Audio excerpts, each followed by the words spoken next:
Hi class, so you have all of the footage that you need for your Project 2 stop motion animation. And now you need to get those things onto your computer for post-production edits.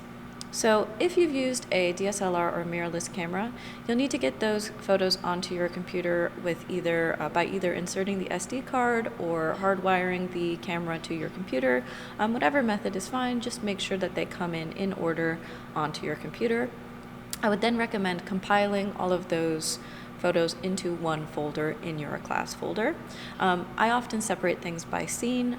If that's convenient for you, you can do that as well. If you have used Stop Motion Studio, you'll need to export your project as individual photos. So there are step-by-step instructions on how to do that on Canvas. Once they're on your computer, leave them in folders and put those in your class folder as well. So once you have your photos on your computer, we can get started. So let's get into it and open up Premiere Pro. Okay, when Premiere Pro is open, if you've already used Premiere Pro for this class, you should have a project that already exists. So if that is the case, go ahead and open that project up. And then you will create a new sequence for this project. So you'll go to File, New, Sequence. Call this Stop Motion Project, or if you already know your title, the title of the project, and hit OK. Now you have this new space that you can use to build your course and follow along with the rest of the class. However, if this is not the case for you and this is your first time using Premiere Pro, I'd like to show you how to open a new project. So I'm going to close this and start over. Okay, so if this is your very first time opening up Premiere Pro for this class, you'll hit New Project. Only click this button one time for this entire course. And then we're going to say something like Art 300. I'm going to say Demo, but for you, of course, it's just Art 300. Put it in your class folder and hit Create. So when you first open up Premiere Pro, it will offer you this import panel. I find it clunky, so we're going to just skip. And once it's open, you'll be looking at the Premiere Pro interface. So Premiere Pro is an industry standard piece of software. It's used to create full-length feature films. Also, probably any YouTuber out there is using Premiere Pro. There are some cheaper alternatives, such as DaVinci Resolve and Final Cut Pro.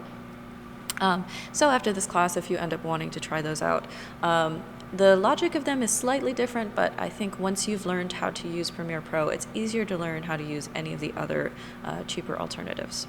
So let's get started. Let's make sure that we're all looking at the same thing. So go to Window, Workspaces, and make sure you have all panels selected.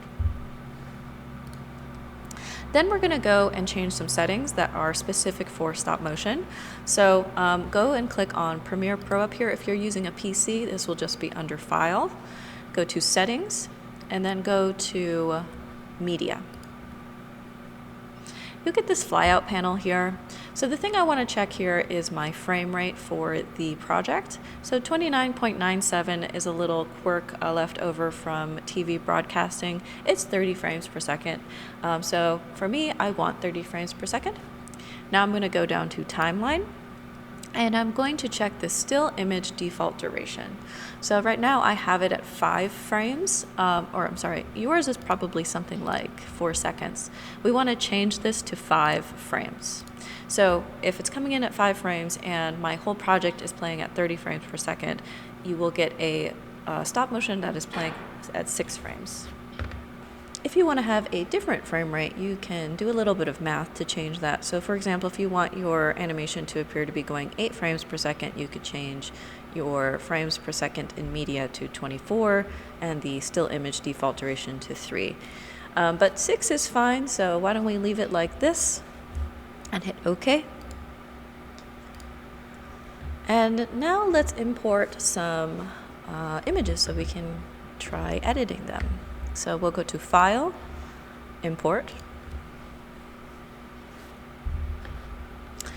and I am going to go So I have all of my scenes in different folders here in saved on my computer. So I'm going to go ahead and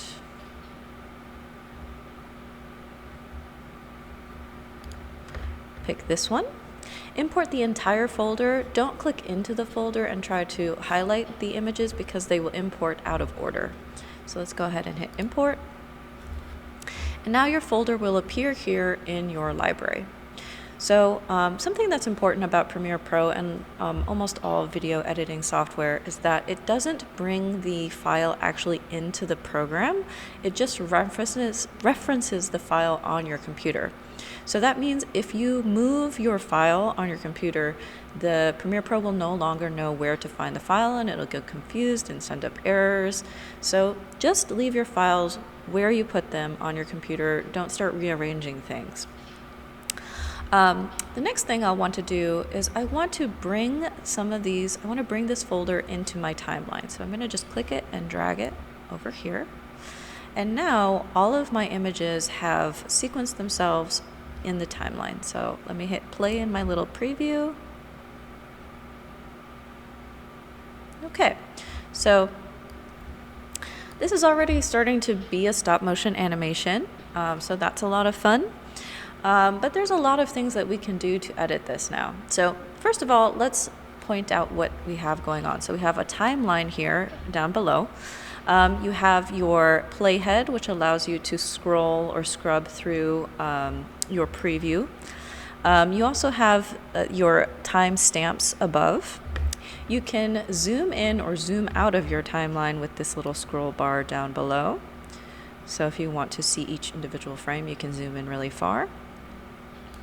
You have video and audio tracks as well. So if it says V, that is a video track.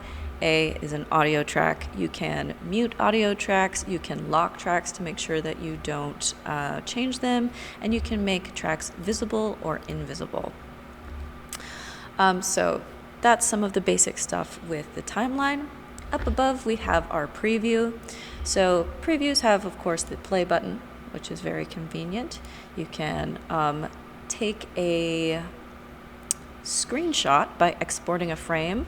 So if you end up wanting to publish things to YouTube and find thumbnails, I find this is a really useful button to know.